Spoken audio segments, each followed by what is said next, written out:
So what we're doing here at Houston, we're trying to generate a microscopic instance of what could be classified as a space warp. So just to kind of give a little background, the idea of a space warp works on the principle of expanding and contracting space in such a way that allows you to go somewhere very, very quickly. When you talk about interstellar distances, it's very, very difficult to cross that distance in time periods that are not measured in centuries or millennia.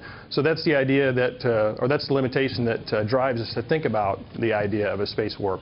And so, actually, go ahead. Sorry, John. No, I was just going to say, I mean, in Hollywood, just going back to Hollywood, you see the spacecraft and then it takes off. I mean, is that how it works, that an actual spacecraft would get going as a result of this, or? Yeah, so, you know, another analogy that I've provided folks, right, most folks have gone to an airport, and an airport has those rolling walkways that you can get onto that helps you cover the distance quicker between gates, right? So as you're walking along and say somebody's next to you walking at a similar rate, as you step onto the moving walkway, you'll appear to start moving faster relative to the other person that's not on the walkway. So in principle, that's like a terrestrial analogy for the idea of how it might appear.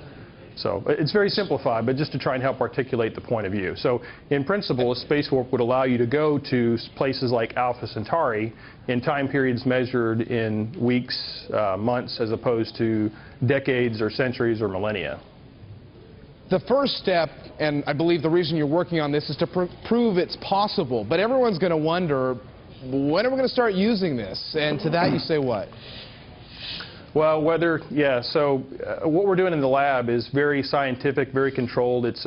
We're simply trying to generate a very microscopic instance of this type of phenomena to show that we've properly interpreted the mathematics and done something in a very controlled scientific manner. So, you know, nobody needs to quit their day jobs. You're not going to bolt this to a spacecraft. This is very much in the realm of a science pursuit.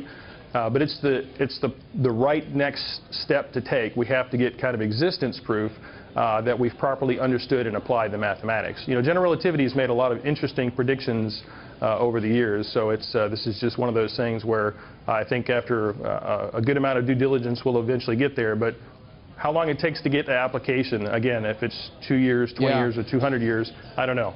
I think based on the work I've done in the last couple years to reduce the energy requirements to something that's a little bit more tenable. Some of the previous energy estimates were very, very large, and most scientists, myself included, were originally skeptical that you could potentially ever manifest this idea. But the work I've done in the last couple of years has been really encouraging and gotten myself and a lot of other scientists interested that maybe we've moved it from the realm of impractical into plausible, and so that's why you see some of this activity at this point.